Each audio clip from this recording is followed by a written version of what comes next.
नमस्ते साथीहरू।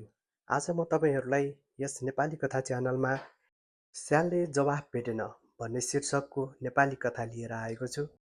एकपटक एउटा स्यालले बाख्राको पाठो देख्यो। स्यालले बाख्राको पाठो खाने विचारले पछि पछि लाग्यो, तर बाख्राको पाठो अलि टाढै थियो। उसले पनि स्याललाई देख्यो र स्यालबाट बच्न दौडिँदै भाग्न थाल्यो। तर पाठो जति जति टाढा भागे पनि स्याल भने नजिक नजिक आउँदै थियो। यस्तैमा तिनीहरू एउटा घरको नजिकै पुगे।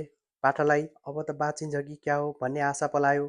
पाठो घरभित्र पस्यो। घरमा मानिस थिए, त्यसैले स्याल घरभित्र पस्न डरायो।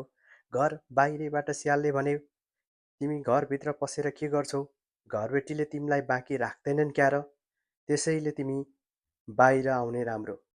पाठोले जवाफ दियो, हेर स्याल, तिमीले भनेको कुरा तिम्रो लागि ठिकै होला, तर मेरो विचार भिन्दै छ। मलाई घर धनीले समाएर खान्छ नै भन्न सकिँदैन, पाल्न पनि सक्छ, तर बाहिर निस्के भने म तिम्रो आहारा बन्नु बाहेक अरू उपाय छैन। त्यसैले तिम्रो सल्लाह तिमीसँगै राख र आफ्नो बाटो लाग। पाठाको जवाफले स्याल निरुत्तर र निराश भयो। कतै केही पाइन्छ कि भन्ने आशा लिएर स्याल वनतिर लाग्यो। कथा सकिएको छ। कथा सुनिदिनु भएकोमा तपाईँहरू सबैलाई धन्यवाद। अर्को कथामा फेरि भेट्ने आशा गर्दछु।